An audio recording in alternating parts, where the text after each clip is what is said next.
ግን እኔ ጥያቄ ኪሩቤል የት ነው ያለው? ማለት ኪሩቤል ካመለጠ በኋላ በእነሱ ቁጥጥር ስር ገብቷል? አግኝተውታል ወይስ አላገኙትም? አንተ እዛ ስርዓት ውስጥ ገብተህ መተህ ከነሱ ህግ ብትወጣ ጥያቄና መልስ የለውም። አንገትህ ነው የሚቀላው። እሷ ቤተሰቦች ማለት አሞቴዎች ነው። ስለዚህ ያንተ ጓደኛ ወይም ደግሞ ያንተ ፍቅረኛ አሞቴ ነች ማለት ነው። በሚያሳዝን ሁኔታ አዎ። የቀረውን ስጋ ይሰቅሉታል። እዛስ ሰቅለውት በቃ ሲምር እንደዚህ ነገር ለመስማትም ራሱ አልፈልግም። የጎሳው ስርዓት በጣም እጅግ ከባድ ነው። በጣም ከመለ በላይ ለሰው ልጅ ያልተገባ አሰቃቂ፣ ሰው ልጅ ግፍ የሚደርስበት ጭቆና፣ ሰው ልጅ በደል የሚደርስበት ምድር ላይ የሲኦል ምድር በሊናን መሞት አስታኮ ነው የመጡት ወደዚህ።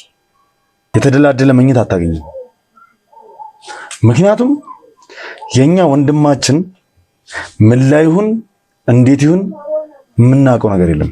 እናንተን ለማጥመር ነው እዚህ ራዳር ውስጥ ከተው እናንተን ለማጥመር ነው ወደዚህ የተላኩት። ይሄኛው እዚህ መጣው እኛን ለማጥመር ነው። መቼ መጣው ወደዚህ? ይወስዳሉ እንደዚህ አይነት መድኃኒቶች ኢሌጋል አለ እና እኔ የሚመስለኝ እንደዛ ነበር። ምክንያቱም ሰጠኝ ገንዘብ ነገር ስላለ አቶ ወርቁ አለ የሚባል ነገር ሰምቻለሁ። ደማቸውን መጠው መገበሪያ የሆነ የሚያመልኩት አለ እዛ ላይ ነው ደሙን የሚያደርጉት። ከዛ በቃ አምላካችን ደስ አለው ነው የሚሉት በዛ ሰዓት። በከተማው እምብርት በአራቱም መንገዶች ማሳለጫ እስካሁን ካገኙት እድሎች ከሁሉም ይሄ የተለየ ነው። ይሄ በአይነቱ ለየት ያለ የሆቴል አፓርትመንት ለኑሮ ብቻ አይደለም ለስኬቶ ይገባውታል። በዘመናዊ ዲዛይን በከፍተኛ ጥራትና የምቹ ህይወት መኖሪያ እረ በዚህ ቦታ ነው አታስቡ። በውስጡ ያለው ሁሉ ለእርሶ የተዘጋጀ ነው። እነዚህ አፓርትመንቶች የተዘጋጁት በዚህ ሰዓት ገንዘቤን የት ኢንቨስት ላድርግ እያሉ ለሚያስቡ ወይም ወደፊት በቅንጦት መኖር ለሚፈልጉ ብቻ ነው። ስቱዲዮ ከ54 ካሬ ጀምሮ በ4 ሚሊዮን 495 ሺህ ብር አጠቃላይ ክፍያ፣ በ674 ሺህ ብር ቅድመ ክፍያ ብቻ። ባለ አንድ መኝታ 73 ካሬ በ6 ሚሊዮን 76 ሺህ ብር አጠቃላይ ክፍያ፣ በ911 ሺህ ብር ቅድመ ክፍያ ብቻ። ባለ ሁለት መኝታ 117.2 ካሬ በ9.7 ሚሊዮን ብር አጠቃላይ ክፍያ፣ በ1.4 ሚሊዮን ብር ቅድመ ክፍያ ብቻ። ታዲያ ምን ይጠብቃሉ? ከስር በሚያዩት ቁጥር በመደወል ይህን የኢንቨስትመንት ዕድል ይጠቀሙ። አባካ ተሳስቻለሁ። ሌላ ሰው ነው የሚሆነው። እሺ ሌላ ሰው ነው ወይ የሚሆነው? እሺ አንቺ ላይ ምንም ችግር አይፈጥርም እኮ። ለምን አትረጋጊም? ለምን ትቀርጽኛላችሁ ታዲያ? ይኸውልሽ ተረጋጊ እባክሽ። እኔ አሁን ያለበት ሰዓትና በዛን ሰዓት የነበረው የትኛው ነው ኪሩቤል? እኔ ዲቴል እንደዚህ ብዬ ሰምኛለሽ። ኪሩቤል የትኛው ነው? ቀስበል እንጂ ምን ሆናችሁ? ቤተሰብ ትላለህ ደግሞ። እሺ ኪሩቤል አንተን ማግኘት ይፈልጋል እና አንድ ሰው እንዳያውቅ ምናምን ብሎሃል። አንተ ግን ስትፈልግ እኔ ወስድሃለሁ። ኦኬ ከሱ ስልክ ላይ ነው የሱን ስልክ ያገኘሽው? ከኪሩቤል ስልክ ላይ። በጣም ጥሩ። እሺ ምን ያህል ጊዜ ሆናችሁ ኪሩቤልን ካገኛችሁት? ኪሩቤልን ያገቱት ሰዎች ናቸው፣ የአሞቴ ሰዎች ናቸው፣ ዲና ማለት ነው። በራችን ላይ የሆነ አጥር ላይ እንደዚህ የወደቀ ልጅ አገኘው። ተደነገጥኩኝ። ሰው ነኝ ማለፍም አልፈለኩኝም። ኪሩቤል እነሱ ጋር እንደሌለ አውቃለሁ፣ እናንተ ጋርም እንደሌለ አውቃለሁ። ስለዚህ እኛን ወጥመድ ውስጥ ለመክተት ነው ኪሩቤል እንዳለ ሳምሶን ጋር እንዲደውል ያደረገው? አዎ በጣም ጥሩ። በቃ መጣው ማድረግ ያለብንን እናወራለን ብላት ነው የመጣው። ምን አባል ታረገኝ ነው? ምን አደርጋለሁ እኮ ለምንድን ነው የፈለከኝ? እኔ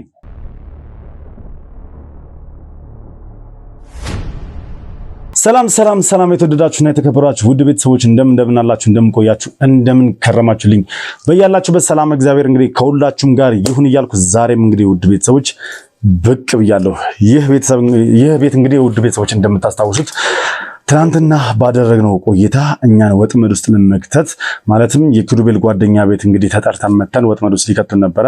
ነገር ግን እኛ አውቀንባቸው ሁሉን ነገር አጋልጠናል። ዛሬ ደግሞ እዛው ቤት ተመልሰን የተገኘንበት ምክንያት በትናንትናው ዕለት በቁጥጥር ስር ያዋልነው ዮናስ ስለ አሞቴዎች ብዙ ነገር እንደሚያውቅ መረጃው ደርሶናል። ስለዚህ ምንድነው የሚያውቀው ይሄ መረጃ ምንድነው የሚለውን ነገር እንግዲህ በደንብ ልናወጣጣው ያው እኛው ጋር ስለሆነ ያደረው ወደዚህ ይዘውት እንዲመጡ እያደረኳቸው ነው። ኦልሞስት ደርሰዋል። ስለዚህ ቁጭ ብዬ ከእሱ አንደበት ብዙ ነገር እንሰማለን። እንዲሁም ደግሞ ስለ ኪሩቤል መገኘት በእነሱ ቁጥጥር ስር ነው አይደለም የሚለውንም ነገር እንግዲህ እናወጣጣለን ማለት ነው። ውድ ቤተሰቦች የትም ቦታ ሳትሄዱ እስከ ፕሮግራሜ ፍጻሜ ድረስ አብራችሁን ቆይታችሁ እንድትከታተሉ እጋብዛችኋለሁ። አዲስ ሆናችሁ ካላችሁ ሰብስክራይብ እያደረጋችሁ ቤተሰብ መሆናችሁን አትርሱ። ሀሳብ አስተያየታችሁን ኮሜንት ላይ ጻፉልኝ። ቪዲዮን ላይክ እና ሼር እያደረጋችሁ ለብዙ ሰው እንዲደርስ ብዙ ሰው እንዲማርበት እንድታደርጉ ፈልጋለሁ። እስከ ፕሮግራሜ ፍጻሜ ድረስ አብራችሁን ቆዩ። መልካም ጊዜ።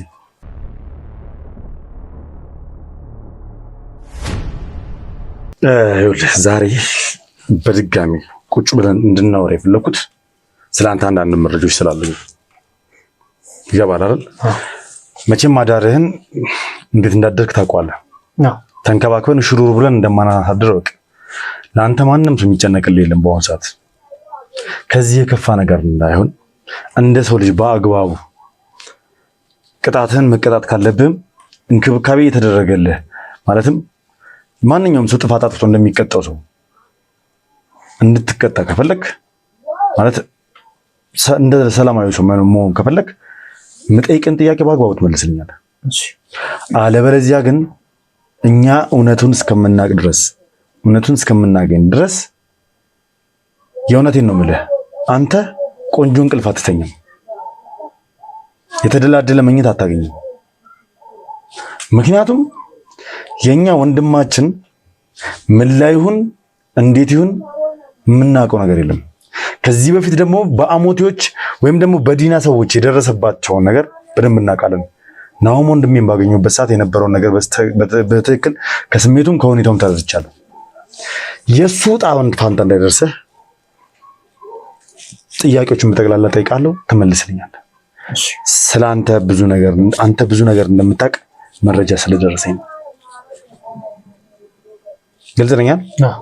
በጣም ጥሩ ዮናስ፣ ሀብዬ አንተን ከማወቅ ነው የምጀምረው። ስለዚህ ዮናስ አዲስ አበባ ውስጥ ነው የተወለድኩት ብለኛል አይደል? እስኪ ስለ ቤተሰቦችህ ስለ አስተዳደግ ንገረኝ። እሺ፣ ዮናስ ሙሉጌታ እባላለሁ። የተወለድኩት አዲስ አበባ ውስጥ ነው። ቤተሰቦቼ አራተኛ ልጅ ነኝ። 2 እህቶች አሉኝ፣ አንድ ወንድም አለ። የመጨረሻ ልጅ ነኝ ማለት ነው። እሺ። እና ምንድነው ያው ቤተሰቤ ብዙም ከመካከለኛ አነስ ያለ አለ፣ ያን ያህል የማይቸግረው በጣም በልተ ግን ሌላ ነገር የመንግስት ነው በቃ የተማርኩት።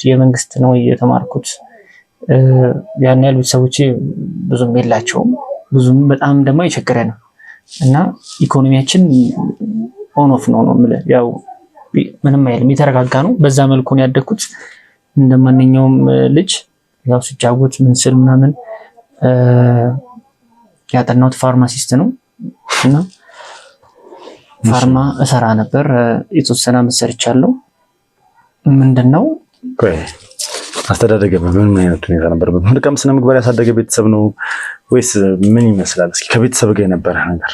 ቤተሰቤ በጣም መልካም ስነ ምግባር አላቸው። በጣም እጅግ ከምልህ በላይ እንደውም እኔ ልጅ ሆኜ ምናምን ነገር ስናስቸግር ምናምን በቃ በጣም ነው የሚቆጡን ምናምን ይገስጹናል። በጣም አያልፉንም። ማንኛውንም ነገር በስትክክል ቀጥ ብለን እናድግ አድርገው ነው ያሳደጉን።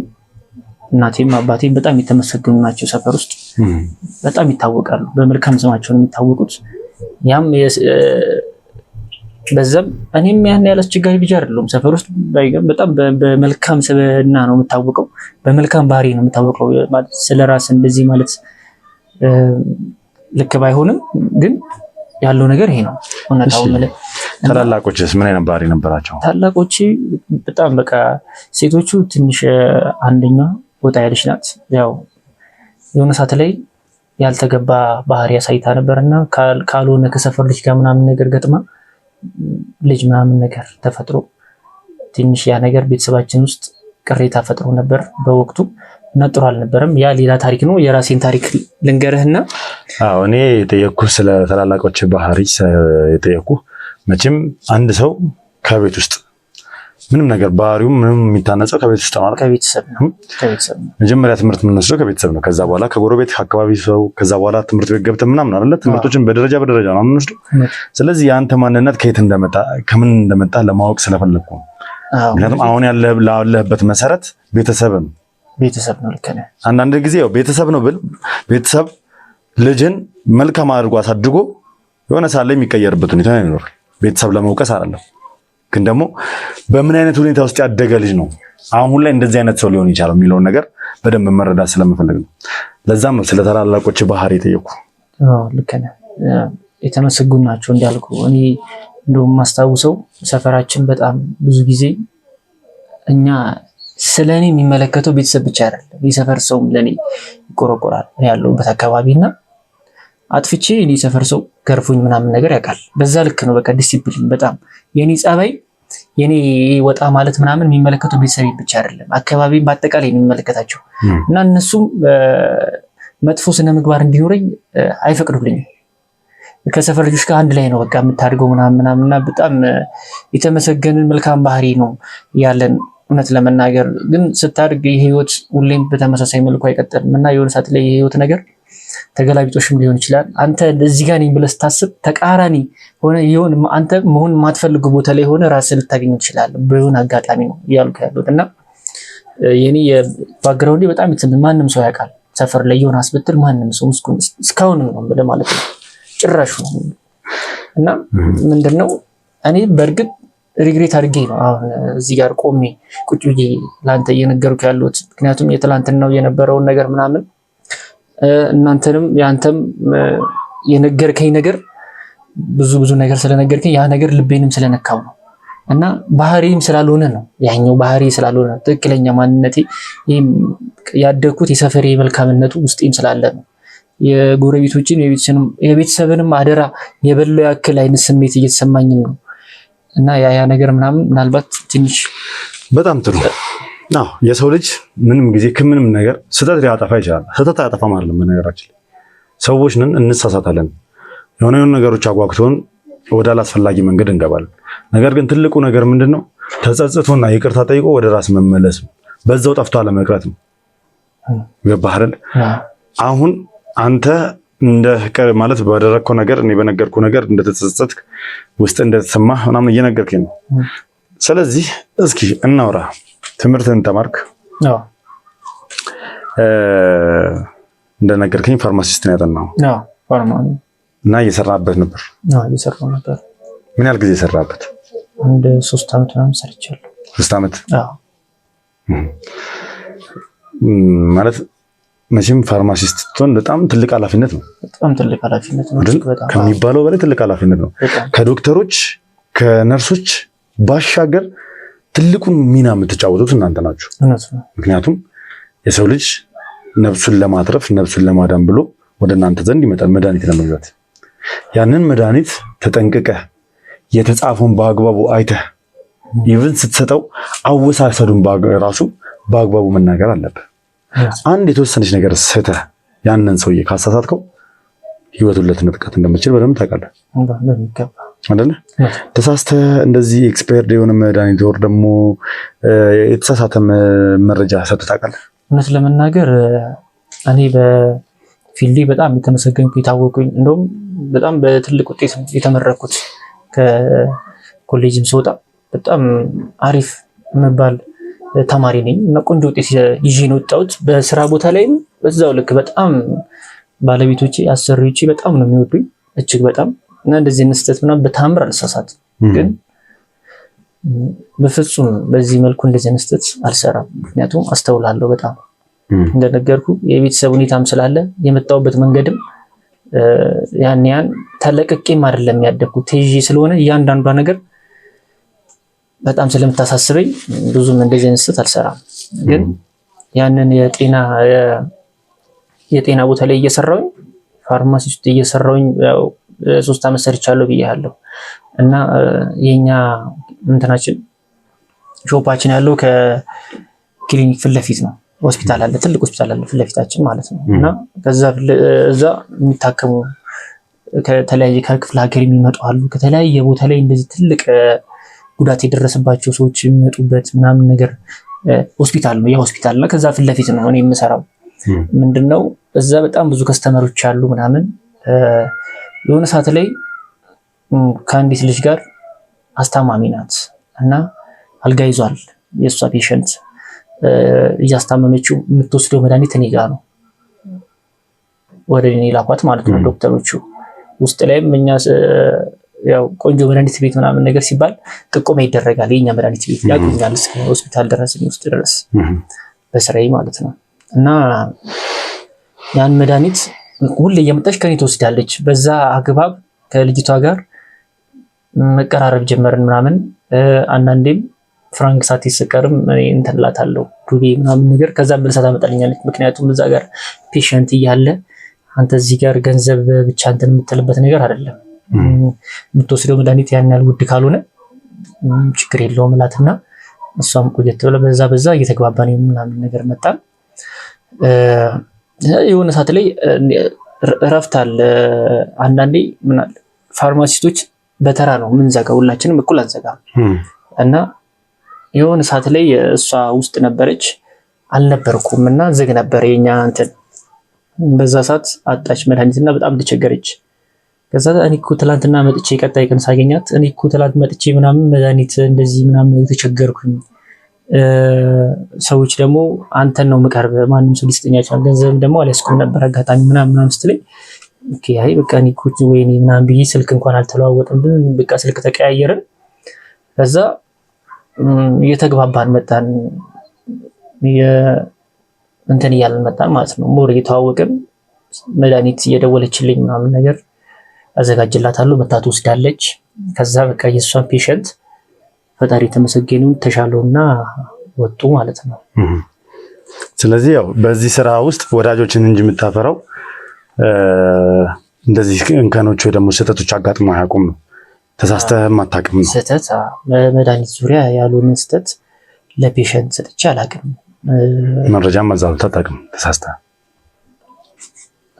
ምልህ ታሪኩን እመጣልሃለሁ ያው ሰፊ ስለሆነ ምንድነው ከዚህ ልጅ ጋር ከወጣች በኋላ እኔ አሁን ስለ ልጅቷ አይደለም እየጠየቅኩት። እሺ አንተ እየሰራው ስለምትሰራው ስራ ነው እያወራሁ ያለሁት። እንደዚህ አይነት አጋጣሚዎች አጋጥመው ያውቃሉ ወይ ነው? አይ አያውቁም። ተሳስተህ ያልሆነ መረጃ ለሰው መስጠት መድኃኒት ሰጥተህ አታውቅም? ያልሆነ መድኃኒት ለፔሸንት ብቻ አላውቅም። ማለት ያልሆነ መድኃኒት ስልህ መድኃኒቱ ራሱ ሆኖ አወሳሰድም ራሱ መረጃ አታሳስትም ነው? አላሳስትም፣ በፍጹም አላሳስትም። እንደዚህ አይነት ነገሮች ላይ ጥንቃቄ ታደርጋለህ? እኔ አውቀህ አይደለም እያልኩ ያሉት ተሳስተህ ነው። ስለ ስህተት ነው እያወራሁ ያሉት። አይ አጋጥሞኝ እውነት ለመናገር እንደዚህ አይነት ስህተት ህይወቴ ላይ አጋጥሞኝ ያልኩኝ ፈጣሪ የተመሰገነ ይሁን። በዚህ በጣም ደስተኛ ነኝ እኔ።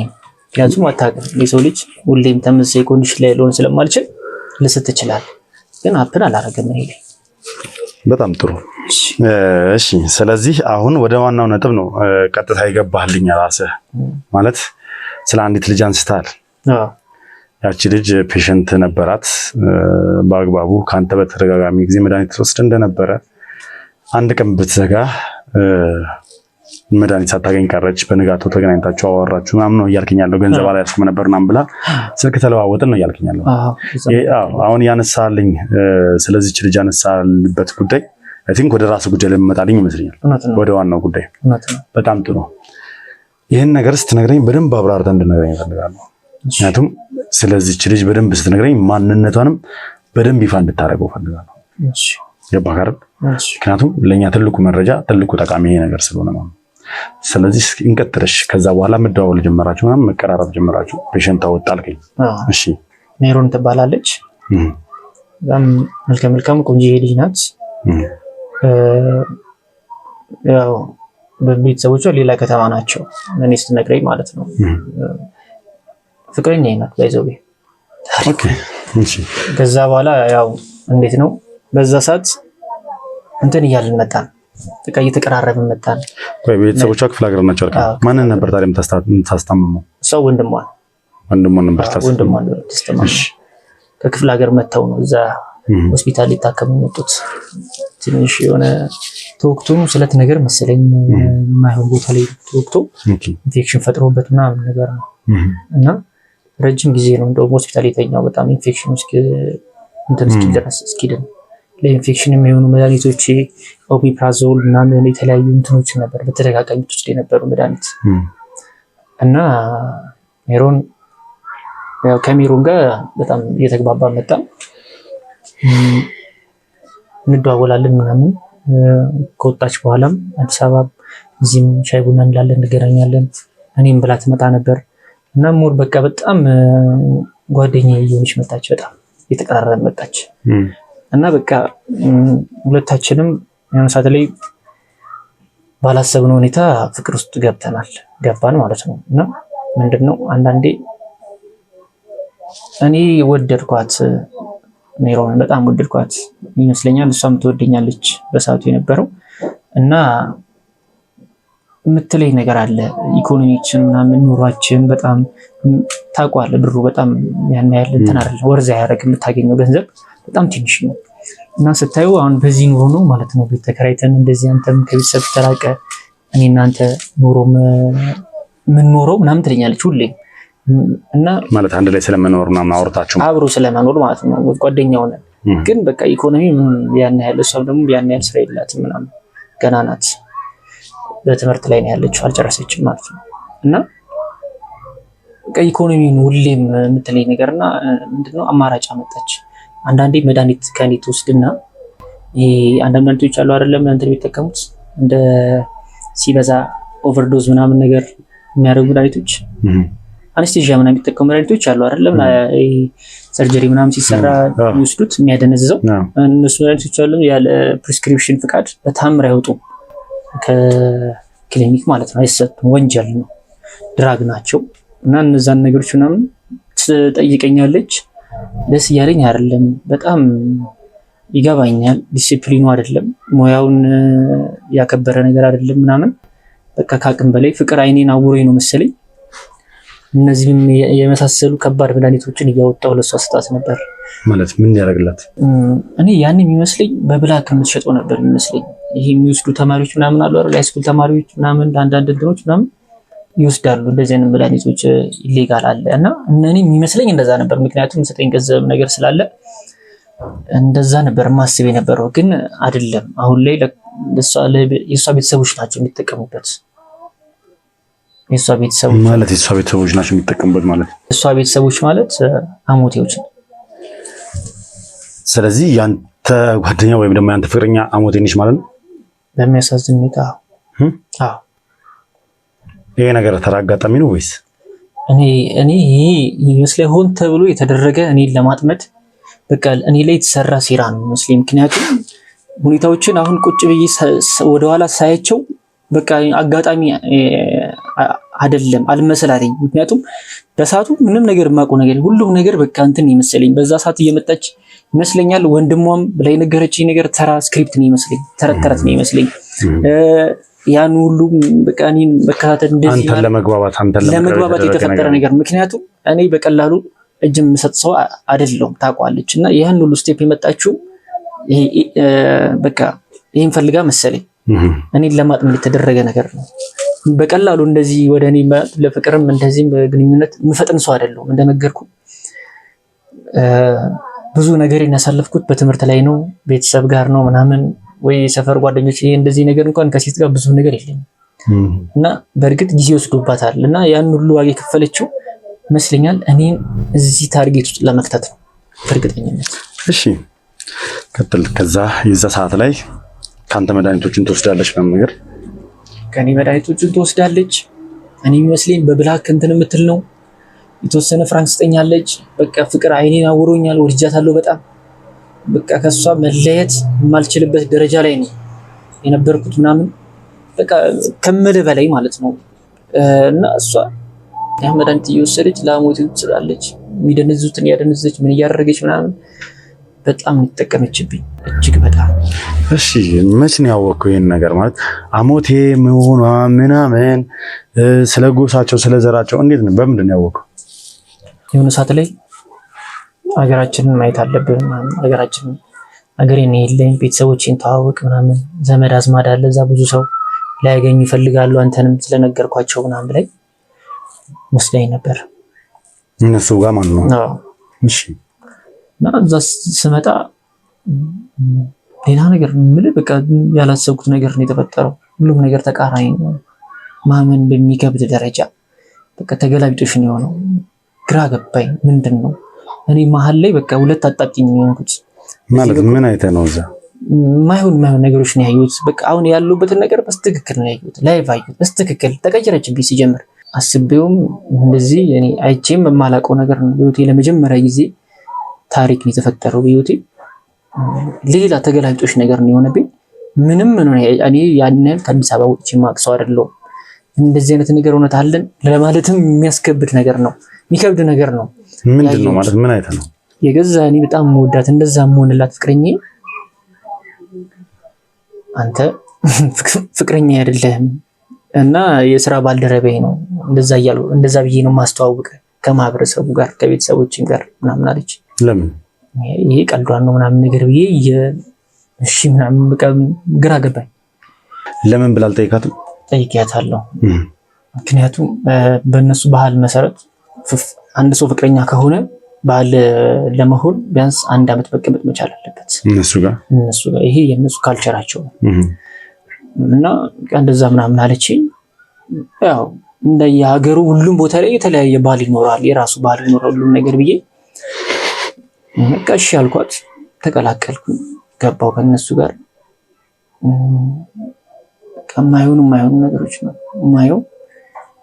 የሚሰቀጥጥ ነገር፣ ለሊና የሚከብድ ነገር በህይወቴ በጣም ከባድ የሚባል ፈተና ውስጥ ገባው።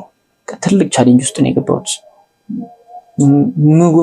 ማልወጣው ነው በቃ ማልወጣው ብዬ ነው ያሰብኩት በሰዓቱ። ምንም እንደዚህ አይነት ነገር መጣብኝ። በቃ ይሄ መሀት ነው፣ ቁጣ ነው። ምን በድዬ ነው ፈጣሪ እንደዚህ አይነት ነገር ውስጥ የገባው? በምን ስራዬ ነው እንዴ? እኔ ፋርማሲስት ነኝ። ምንም ያደረኩት ነገር የለም። ቤተሰቦችን ጠየቅኩኝ፣ ስልክ ደውዬ ምንድነው የተሰራ ነገር አለ እንዴ ምናምን በዘር እንደዚህ ምናምን እኔ ላይ የደረሰብኝ ነገር ምን አድርጌ ነው? የማይሆንም በቃ ከባድ ሁኔታ ውስጥ መጨረሻ ላይ ሁኔታውን መቃረን ከበደኝ። ማለት ተቃራኒ መሆን ከከበደኝ ከነሱ ጋር መግባባትም ያን እንትን ሲለኝ ያለውን ነገር ከአይምሮዬ ጋርም ተጣላው። የምሳት ላይ በማላውቀው ሁኔታ ከነሱ ጋር ተባባሪ ሆኜ ራሴን አገኘሁት።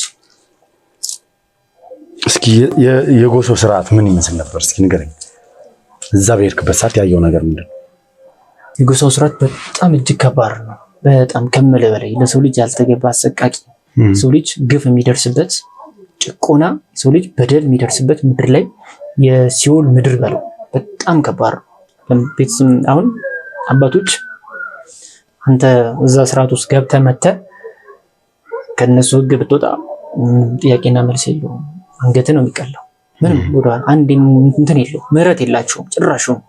ኢቭን አይደለም ለሰው ይቀርና አይደለም ልጆቻቸው ራሱ ከነሱ ህግ ከወጡ አንገታቸውን ይቀሏቸዋል። ከዛ ደማቸውን መጠው መገበሪያ የሆነ የሚያመልኩት አለ፣ እዛ ላይ ነው ደሙን የሚያደርጉት። ከዛ በቃ አምላካችን ደስ አለው የሚሉት በዛ ሰዓት ለነሱ በቃ ትልቅ ነገር ነው። ጭካኔ በዚህ ልክ የሚበሉት ምግቦች ራሱ የሰው ልጅ የማይበላቸው ነገር ነው የሚበሉት። በቃ እጅግ በጣም የሚዘገነኑ አይጥ፣ እባብ በቃ እንደዚህ ህይወት ሳይወጣ ነፍስ ሳይወጣ ነው የሚበሉት። በጣም የገማና የሸተተ ነገር ምንም እንትን ሳይል እንዴት ነው የሰው ልጅ አጠገቡ እንኳን ለመድረስ በጣም የሚከረፋ ነገር አለ። በጣም አሳማ የማይበላው ነገር እጅግ በጣም የሚሸት አትልተው ነው የሚበሉት። የነሱ በጣም ይለያል ስርዓታቸው። በጣም እጅግ በጣም ከሰው ልጅ ፍጹም ተቃራኒ እዛ ቦታ ያለው ነገር ነው ያላቸው። አዎ እንግዲህ በዚህ ልክ አሞዲዎችን እኛ ከዚህ በፊት ስንሰማ የነበረው በጣም የከፋ ነገር ብዙ ነገሮች እንዳሏቸው እናውቃለን። በዛኑ ልክ ደግሞ በጣም ብዙ የተማሩ ሰዎችም አሏቸው። በጣም ብዙ የተማሩ ሰዎች አሏቸው። በጣም ብዙ እውቀት ያላቸው አዲስ አበባ ላይ ገብተው በየቦታው ራሳቸውን መሽገው ያስቀመጡ በዘመናዊነት ኑሮ የሚኖሩ ሰዎች እንዳሉ በደንብ መረጃው ደርሶናል። ጥግ ድረስ መረጃው ደርሶናል። ይሄንን ነገር እያደረጉ ያሉበት ምክንያት ምንድነው? አዲስ አበባ ውስጥ ሴምራዎች እንደተበተኑ ያውቃሉ። ሴምራዎችን በራሳቸው መንገድ እጃቸውን አርዝመው ምን ብለው ሙሉ በሙሉ ለማጥፋት እንጂ የከተማን ኑሮ ወደውት አይደለም የሚባለው። የከተማን ኑሮ ፈልገውት አይደለም። ይሄ እኛ የምንጓጓለት የከተማ ኑሮ ይሄ ሌክዠሪ ኑሮናም ለነሱ ተራ ነገር ነው።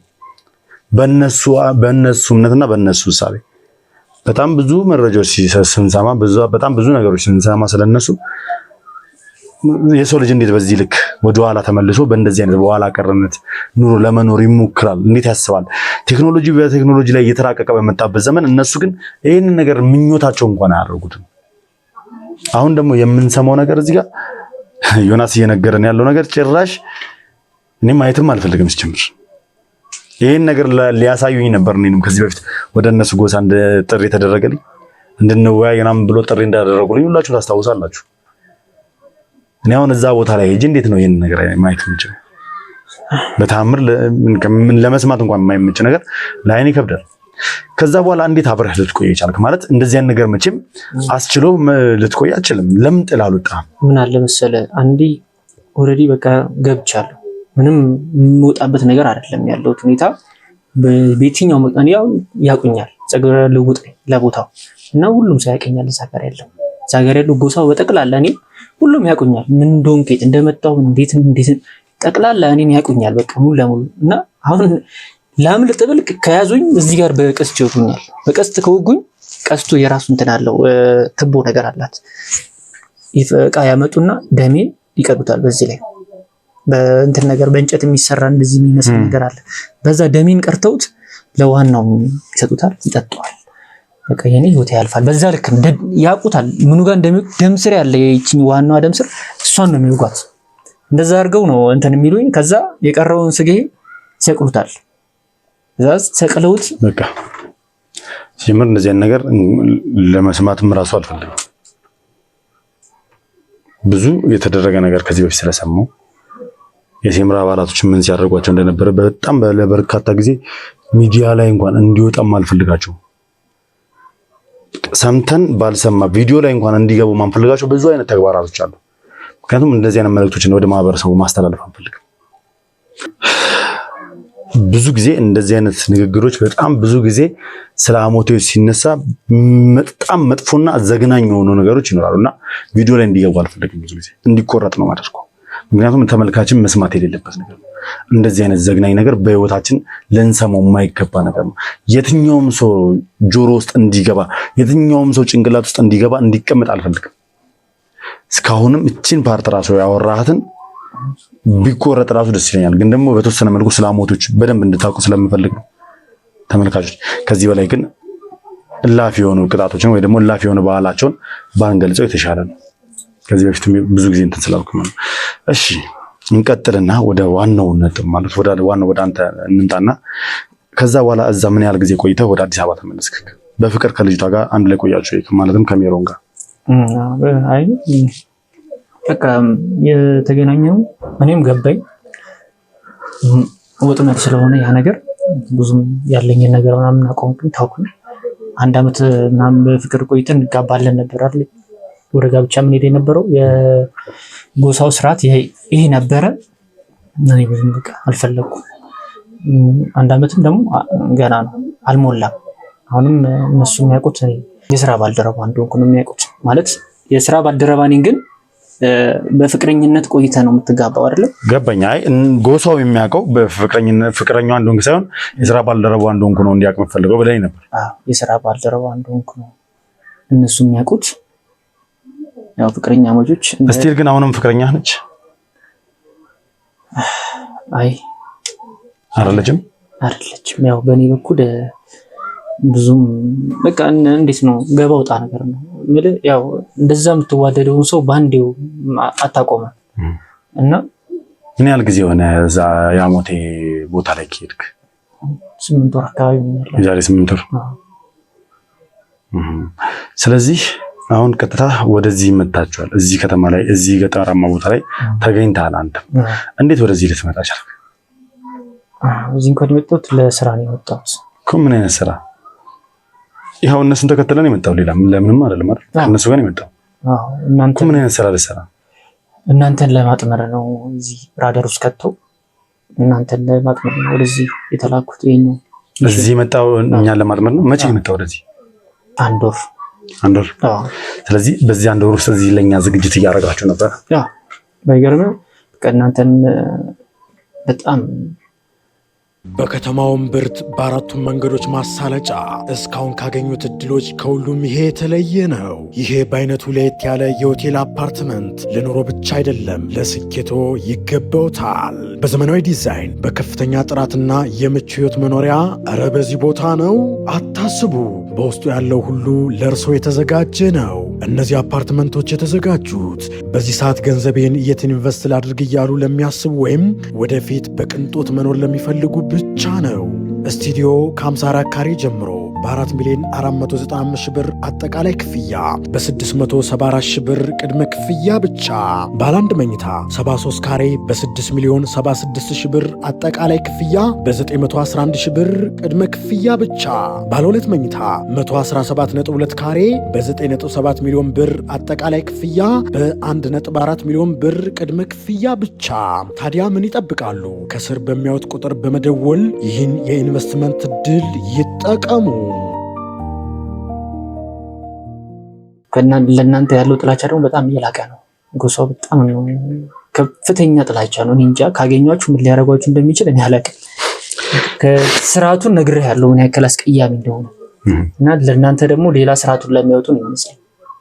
በጣም ነው የሚጠሏችሁ እና እኔም የዚህ ሚሽን አንዱ ሆኜ ነው ወደዚህ ተላኩት። ለምን የሚጠሉኝ ይመስላል? ለምን የሚጠሉኝ ይመስላል? ያው እነሱ የሚሰሩት ነገር ይታወቃል፣ የእናንተም ይታወቃል። መንገዳችሁ አንድ ስላልሆነ ይመስለኛል። መንገድ አንድ ካልሆነ በህይወቱ መንገድ ላይ እንቅፋትን ማንሳት ግዴታ ነው በየትኛውም ህግ ማለት። አንተ ለምሳሌ መልካም ሰው ከሆንክ መጥፎ ሰዎችን ገሸሽ የማድረግ ኃላፊነት አለብህ ማለት ነው።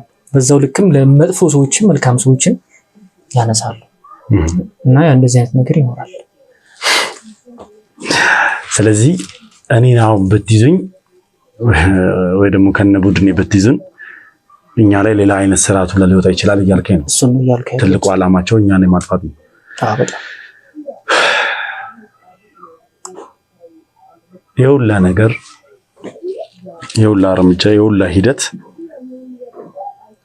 ምንም አይደለም። እኛ እነሱን ዘሩር እያደረግናቸው ስለሆነ ብቻ አይደለም። ሞር ደግሞ እኔ የሴምራ አባል እንደሆንኩ ስለታወቀም ጭምር እኔ ወርጄ ሴምራ አልሆንኩም። እኔ ሴምራዎችን አላውቃቸው። ከተማው ላይ እንደነበሩ አውቃለሁ። እኔ የተወለድኩበት ከተማ ላይ ስለነሱ ብዙ ነገር ሰምቻለሁ። ስለነሱ የተወሰነ ነገር አውቃለሁ። ይበልጥ ደግሞ ስለ ሁለቱ እንደዚህ አይነት ነገር እንደዚህ አይነት ሽኩቻ እንዳለ ያወቅኩት አሁን አባቴ ማንነቱን ካወቅኩ በኋላ ነው። ማን እንደሆነ ካወቅኩ በኋላ ስለሱ ሳቅ ስለ አሞቴዎች አወቅኩ። ሚዲያ ላይ እየወጣ መጣ። የዛ ሰዓት እነሱ እኔም ሴምራ አባል መሆኔን አወቁ። ይበልጥ ጥላቻው እያየ ለመጣ። ስለዚህ እኔንም ማጥፋት የኔንም ደም መጠጣት ይፈልጋሉ ማለት ነው። ከዛም በላይ በጣም ጥሩ። ትላንትና በጣም በቃ ብዙ እንደሆኑ ተደራጅተው እንደሚጠብቁኝ ምናምን ስነግረኝ ነበር። ከፈለክ ይዤ ልሄድ ምናምን ስትል ነበር አይደል? ቆይ ማን ነው እኛ እንድንያዝ በዋናነት ፍላጎት ያለው ማለት ትዕዛዙ ምናምን የሚያስተላልፈው ማን ነው? የጎሳውን እየመራው ያለው በአሁን ሰሞን ምን አለ መሰለህ ትላልቅ አባቶች አሉ እና አሁን የኔ የፍቅረኛ እህት አለች እና እሷ ትዕዛዝ በጣም ታስተላልፋለች። የዲናን መሞት አስታኮ ነው የመጡት ወደዚህ። ዲና ስትሞት ነው እሷ ወደዚህ የመጣችው? እንደዛ ነው እና ስለዚህ ዲናን ተክታ ልትሰራ ነው ወደዚህ የመጣችው ማለት ነው። ሀሳቡ እንደዛ ነው። ምንድነው እሷ በቃ የምትለው ነገር ነው የሚሆነው። ትዕዛዝ የምትሰጠው እሷ ናት። አባቷ ሲሞት ነው ይህንን እንትን ያገኘችው እሷ አሁን ላይ ማለት ነው እንጂ በፊት ላይ እሷ አባት ነበረ ይህን ነገር የሚያደርጉት እሳቸው ናቸው። ትዕዛዙ ምናምን የሚያስተላልፉት አሁን ምንድነው ሁለት አባቶች አሉ ከሷ ውጪ እና አንድ ላይ ሆኖ በጋራ ይህን ትዕዛዝ የሚያስተላልፉት በእነሱ እየተመራ ያለው። በጣም ጥሩ። እሺ ዲና በሞተችበት ጊዜ የኛ ሁለት ሰዎች አምልጠው ነበር በዲና ቁጥጥር ስር ያሉት። አንደኛውን አሁን እኛ አግኝተነዋል። ኪሩቤልን ግን እስካሁን ልናገኘው አልቻለም። አሁንም እኔን ወጥመዶች ለመግዛት ያሰባችሁት ኪሩቤል እኛ ጋር ነው በሚል ሰበብ ነበር። ኪሩቤል የት ነው ያለው እናንተ? እውነት ለመናገር እኔ እንዲህ ነው ብዬ የምነግርህ ነገር የለም። ግን እኔ ጥያቄ ኪሩቤል የት ነው ያለው ማለት ኪሩቤል ካመለጠ በኋላ በእነሱ ቁጥጥር ስር ገብቷል? አግኝተውታል ወይስ አላገኙትም? አላገኙትም። በአሞቶች እጅ አልገባም። ተመስገን። ትልቁ ነገር ተመስገን ነው የምለው፣ ሌላ ምንም ማለት ነው። እሺ አቶ ወርቁ የሚባል ሰው ነበር በዲና ቁጥጥር ስር ነበር። እሱ ሰውዬ በአሁኑ ሰዓት ምን ደረጃ ነው ያለው? የት ነው ያለው? አቶ ወርቁ አለ የሚባል ነገር ሰምቻለሁ። ምንድነው አሁን እኔ ያን ያህል ብዙ አይነግሩኝም። የራሴ የሆነ የስራ ድርሻ አለኝ እና ሁሉም ነገር እንድናቅም እንትን አይሉንም፣ አይፈቅዱልንም አባቶቹ። ምክንያቱም ብዙ ነገሮች በሚስጥር ነው የሚሰሩት። ሁሉም ነገር ያው የራሱ እንትን አላቸው፣ የራሱ ድርሻ ያለው እና እኔ የሱ ነገር እኔም እውነት ለመናገር በጣም እርግጠኛ አይደለሁም። እንዲህ ነው የምልህ ነገር የለም ስላላወኩኝ ማለት ነው። ግን ሲመስለኝ ግን ያለ ግን ይመስለኛል። ስለዚህ አቶ ወርቁ ስቲል እስካሁን ድረስ በእነሱ እጅ ያለ ይመስለኛል ነው፣ እርግጠኛ አይደለሁም። ምክንያቱም እንደነገርኩ ነው ሁሉን ነገር ለኛ እንትን አይሉንም፣ የራሴን ነገር ነው። መልካም። ስለዚህ አሁን ግን ከአንተ አንድ ነገር እፈልጋለሁ። እሺ ምንም ችግር የለውም። ዲናን ተክታ ልትሰራ የመጣችው የፍቅረኛ እህት እንደሆነች ነግረኛል። ትእዛዙ ምናምን የምታስተላልፈው እሷ እንደሆነች ነግረኛል። እሷን እንደፈለግ አንተ ደግሞ በስልክ ታገኛታለህ ብዬ አስባለሁ። ምክንያቱም ትእዛዝ ምናምን ስለምትቀበላት አይደለ? ስለዚህ እሷ እንድታገናኝ ይፈልጋሉ። እውነት ለመናገር እኔ የሚቀለኝ እሷን ሳይሆን ፍቅረኛዬን ነው። ምክንያቱም እሷ እንደዚህ በቀላሉ እኔ የማገኛት አይነት ሴት አይደለችም። ምክንያቱም ስልጣን ላይ ነው ያለችው፣ ትልቅ ቦታ ናት ያለችው እና ፍቅረኛዬን ግን እሷን ማግኘት እችላለሁ። ችግር የለውም ይሁን፣ እሷ መንገድ ችግር የለውም። ፍቅረኛህንም ቢሆን ትጠራታለህ፣ ታገናኘናለህ። ቦታ እናመቻቻለን፣ ሰዓትና ጊዜ እናመቻችና ልክ በምንነግር ሰዓት ስልክህን እንሰጣለን። ትደውልላትና ትቀጥራታለህ። እሷን እናገኛታለን። እኛ በእሷ በኩል ማግኘት ያለብንን ሰው እናገኛለን። ይቻል። ግን አንድ ይቅርታ አድርግልኝና አሁን እኔ እዚህ ጋር ካገኙኝ እኔን አይለቁኝም። የትም አያገኝም። ሲጀምር አንተ ከዚህ በኋላ እኮ በቁጥጥር ስር ነው። ኦልሬዲ ከትናንት ጀምሮ ከኛ ጋር ነው ያለው። ከዚህ በኋላ ወዴትም ወለም ዘለም ስለማትል የትም ሊያገኙ አይችልም። ቀሪውን ነገር ይኸውልህ፣ በጣም ያሳውን ቀሪውን ነገር ይኸውልህ፣ በህግ ከለላ ስር ነው ያለው። በህግ ከለላ ስር ነው ያለው። ቀሪውን ነገር እኛ ከጨረስን በኋላ ባንጨርስም ወደ አዲስ አበባ ልትላክ ትችላለህ ከህግ አካላቶች ጋር ተደረገ። ስለዚህ እሱን በኋላ የምናወራበት ይሆናል። ግልጽ ነው? እሺ። ለማንኛውም ውድ ቤተሰቦች ትልቁና ምስጋና የሚገባው ነገር ኪሩቤል በእነሱ እጅ ስር አለመግባቱን እናመሰግናለን። ትልቁ ነገር ይሄ ነው። ስለዚህ ውድ ቤተሰቦች እንግዲህ ቀጣይ እርምጃችንን የሚሆነው ነገር በደንብ ለእናንተ የማሳውቃችሁ ይሆናል። እንግዲህ የዮናስ ፍቅረኛ የአሞቴ ቤተሰብ ሆና ተገኝታለች። የአሞቴ ጎሳ አካል ሆና ተገኝታለች። ስለዚህ እሷን ወጥመዳችን ውስጥ እንከታታለን። ትዕዛዝ የምትሰጠው ታላቅ እህቷን ለማግኘት በእሷ በኩል እንጠቀማለን ብዬ አስባለሁ። እንደሚሳካልንም እርግጠኛ ነን። ለማንኛውም ቀጣይ እርምጃን ለእናንተ የማሳውቃችሁን አዲስ ሆናችሁ ካላችሁ ሰብስክራይብ ያደረጋችሁ ቤተሰብ መሆናችሁን አትርሱ። ሀሳብ አስተያየታችሁን ደግሞ ኮሜንት ላይ ጻፉልኝ። ተመስገን አምላክ እያላችሁ አልሐምዱሊላህ እያላችሁ ኮሜንት ላይ እንድጽፉ ፈልጋለሁ። ምክንያቱም ኪሩቤል እነሱ እጅ አለመግባቱ እስቲል እስካሁን ድረስ በእነሱ እጅ አለመግባቱ ለእኛ ትልቅ ነገር ነው። እናገኘዋለን ብለን ደግሞ ተስፋ አድርገን እስቲል እስካሁን ድረስ የእኛ ሰዎች እየተሽከረከሩ የህግ አካላቶች እየዞሩ እየተፈለገን ያለው ጫካ ውስጥ ራሱ ታስሶ ተፈልጓል። ግን እስካሁን ድረስ ያገኘነው ነገር የለም። ስለዚህ ውድ ቤተሰቦች በደንብ አፈላልገን በደንብ አስሰን እናገኘዋለን ብዬ ተስፋ አድርጋለሁ። አብራችሁን ስለነበራችሁ ከልብ አድርጌ አመሰግናለሁ። ቤተሰብ ያሉናችሁ አላችሁ ሰብስክራይብ ያደርጋችሁ ቤተሰብ መሆናችሁን አትርሱ። እንዲሁም ደግሞ ይህንን ቪዲዮ ብዙ ሰው ጋር እንዲደርስና ብዙ ሰው እንዲማርበት ላይክ እና ሼር ያደርጋችሁ ለብዙ ሰው እንድታደርሱ ፈልጋለሁ። መጥቶ ስራ ቦታችሁ ያወራችሁ በጠቅላላ ትንሽ ጊዜ አብሯችሁ የቆየ ሰው በጠቅላላ አምናችሁ ፍቅርን ውስጥ የምትገቡ ሰዎች እንደዚህ አይነት ጣጣ ውስጥም ደግሞ እንደሚከታችሁ አገናዙ። ከዚህ በፊትም ተናግሬያለሁ። ስለ ፍቅር ጉዳይ ሲነሳ ፍቅርን ስትጀምሩ ስለዛ ሰው ማንነት ያው ፍቅር ፈልጋችሁት አይደለም የሚይዛችሁ፣ ግን ለትዳር ምናምን ስታስቡ ስለዛ ሰው ማንነትና ምንነት በደንብ ማጣራት ይኖርባችኋል ምለው በዚህ ምክንያት ነው። ልክ እንደምትመለከቱት ፍቅር ብሎ ገባበት እሳት ውስጥ ነው የተዘበዘበው። ስለዚህ ውድ ቤተሰቦች ለማንኛውም የዛሬው መልእክቴ ይህንን ነው። አብራችሁ ስለነበራችሁ ክብረት ይስጥልኝ። በያላችሁ በሰላም እግዚአብሔር ከሁላችሁ ጋር ይሁን። ሰናይ ጊዜ